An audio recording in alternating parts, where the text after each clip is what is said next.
Equipment scattered in a wide circle, food supplies untouched, and long drag marks leading into the trees where the snow had been churned as if something heavy had moved effortlessly across it. And Elias Moore, now convinced the Wendigo was no longer dormant but actively hunting, made a decision no one else would. He packed supplies, salt, old protective symbols copied from tribal records, and Daniel Harper's journal, believing that understanding the creature's hunger was the only way to stop it. And as he crossed the tree line alone at dusk, the forest grew unnaturally quiet, the kind of silence that presses against the ears, and from somewhere deep among the trunks, a voice called out, not threatening, not angry, but familiar, warm, using Elias's own name exactly as his mother once did. And he realized with chilling clarity that the Wendigo was no longer just mimicking victims, it was learning, evolving, remembering, and preparing for something far worse than survival. Elias Moore moved deeper into the forest, knowing that every step forward reduced the chance he would ever return. And as darkness settled, the cold sharpened into something almost intelligent, biting through layers of clothing as if testing his resolve. And the voices began almost immediately, not screaming or taunting, but calm and conversational, shifting between tones and identities, sometimes his mother, sometimes Daniel Harper, sometimes strangers whose names he somehow knew, all urging him to stop, to rest, to give in to the hunger gnawing at his stomach, because Elias had underestimated the most dangerous part of the Wendigo, that it did not force starvation, it amplified it, making the body believe it was dying long before it truly was. And as he reached the clearing described in Daniel's journal, a place where trees bent inward unnaturally as if leaning to observe,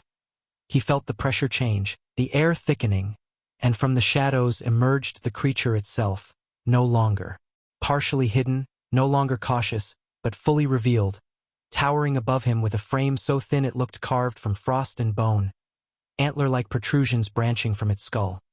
Its skin stretched tight and cracked like frozen earth, and when it spoke, it did not snarl or roar, it spoke softly, intimately, explaining that it was not born from evil but from choice, from the moment a human decided survival was worth more than humanity,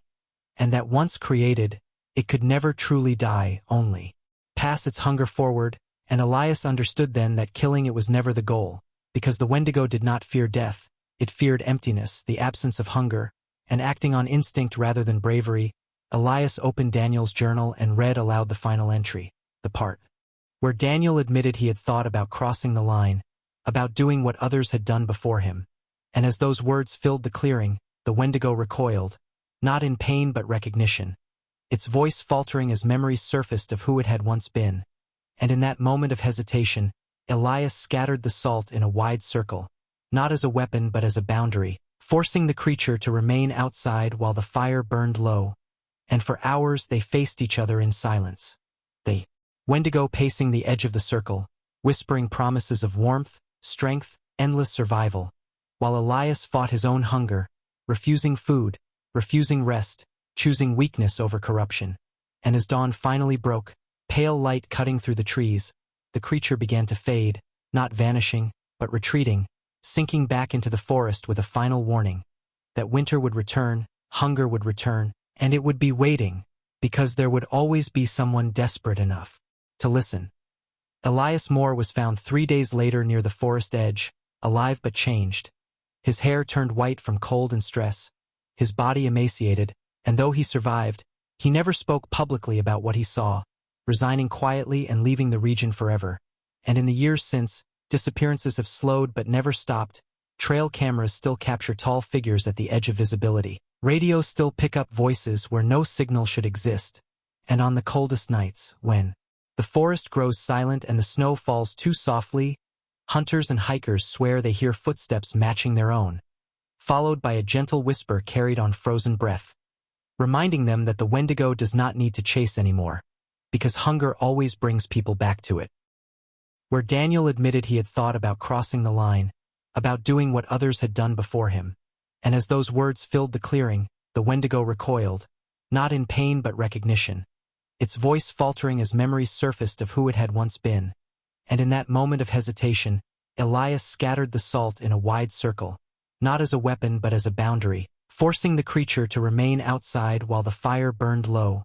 And for hours they faced each other in silence. The Wendigo pacing the edge of the circle, whispering promises of warmth, strength, endless survival, while Elias fought his own hunger, refusing food, refusing rest, choosing weakness over corruption. And as dawn finally broke, pale light cutting through the trees, the creature began to fade, not vanishing, but retreating, sinking back into the forest with a final warning that winter would return, hunger would return, and it would be waiting, because there would always be someone desperate enough to listen. Elias Moore was found 3 days later near the forest edge, alive but changed.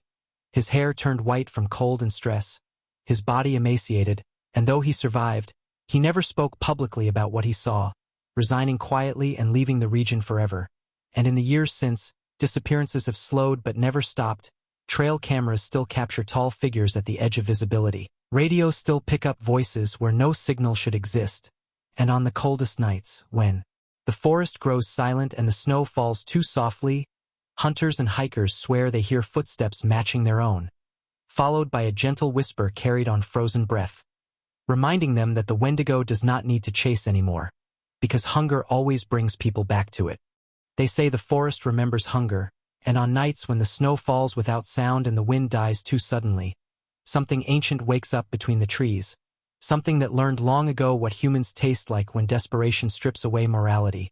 And this story begins on a frozen stretch of northern wilderness where a search and rescue team followed a trail of footprints that made no sense, because they were barefoot, impossibly large, and spaced too far apart for any human to have. Made while running through waist-deep snow, and yet the prints circled back on themselves again and again as if whoever made them was stalking its own path, watching, waiting, deciding when to strike.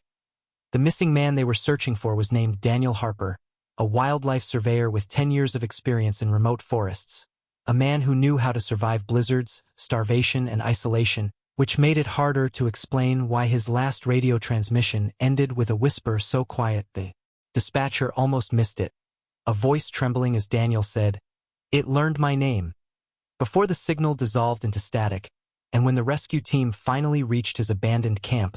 they found the fire pit still warm, his supplies untouched, and strange markings carved into the surrounding trees, symbols that looked less like writing and more like deep gouges made by something with strength far beyond human. Marks that spiraled upward as if whatever made them wanted to be seen, wanted to leave a warning. Locals later told investigators that those symbols meant hunger, not the human kind, but the endless kind, the kind that never goes away, the kind carried by the Wendigo, a creature rooted in old Algonquin legends, born when a person commits the ultimate taboo, consuming human flesh to survive winter, transforming slowly into something tall, skeletal, and cold-hearted, with skin stretched tight over bone, eyes sunken deep into its skull, and a voice that mimics loved ones to lure victims into the trees. And while modern authorities dismiss these stories as folklore, Daniel Harper's journal, recovered weeks later miles from where he vanished, told a different story, because its final pages described something following him at night, something that never stepped into the firelight, something that smelled like rot and frost, something that learned how he spoke, how he breathed, how fear changed the rhythm of his footsteps, and he wrote that it began calling to him using his own voice, replaying his thoughts aloud from the darkness, forcing him to question what was real and what was already inside his head. As the investigation expanded, more connections surfaced, including a string of disappearances stretching back decades, all clustered around winters harsher than usual, all involving experienced hunters, trappers, and rangers who should have known better than to wander off trail. And yet every case shared the same details: abandoned camps, untouched food, bones found stripped clean and cracked open as if something had been desperate enough to suck out the marrow, and witnesses who survived encounters but refused to speak above a whisper ever again. Some claiming they heard their mothers calling them from deep within the forest, others insisting they saw a towering figure watching them from the tree line, antler-like shapes rising from its head, its body unnaturally thin, moving without sound, and perhaps the most disturbing part was that the Wendigo did not hunt randomly. It returned to the same territories again and again, as if bound to the land itself, as if once awakened, it could never truly leave, only sleep, waiting for the next winter harsh enough, the next human desperate enough, and the next moment when hunger outweighed morality. The rescue team searching for Daniel never officially acknowledged encountering anything unusual, yet one member resigned immediately afterward, later admitting off-record that during their final night in the forest, they heard footsteps circling their tents, slow, deliberate, barefoot, and when one of them whispered Daniel's name into the darkness, something answered back from far too close, repeating it perfectly with the same voice, the same tone, and a smile they could hear but not see, and by morning, the snow around their camp was covered in those same impossible footprints, leading away into the trees, where the forest closed in and swallowed them whole. And this is where the story truly begins, because Daniel Harper was never found. But his radio, discovered months later, still worked, and when powered on, it played a final recorded message on a loop. A message that no one could explain. A message spoken in a voice that was not entirely human, softly repeating, "I am still hungry." The radio recording was officially classified as equipment malfunction. Yet every technician who listened to it reported the same unsettling detail, that beneath the looping words, "I am still hungry," there was a second sound, faint but unmistakable, like breathing that did not belong to the speaker, and as winter tightened its grip on the region, reports began surfacing from nearby towns of strange behavior among those who ventured too far into the woods. Hunters who returned days late, claiming they had been guided home by familiar voices, only to realize afterward that no one they knew had been anywhere near the forest. And a park ranger named Elias Moore became increasingly concerned when trail cameras started capturing distorted images. Tall, pale shapes half hidden by trees, frames where nothing seemed visible at first glance until contrast was adjusted and a skeletal figure emerged, elongated limbs bent at impossible angles, its head tilted as if studying the camera with curiosity rather than aggression. And Elias, unlike others before him, did not dismiss the old stories, because his grandfather had once survived a winter trapping expedition where his partner vanished after confessing to eating human flesh to stay alive. And the man who returned was never the same, plagued by night terrors, sudden bursts of rage, and an unshakable fear of cold weather, eventually dying alone deep in the woods. And Elias knew the legend well enough to understand that the Wendigo was not just a monster but a transformation, a punishment that fed on isolation, guilt, and hunger, growing stronger the more it was denied. And when he compared historical weather records with disappearance reports, a pattern became clear. Every spike in cases followed winters of extreme scarcity,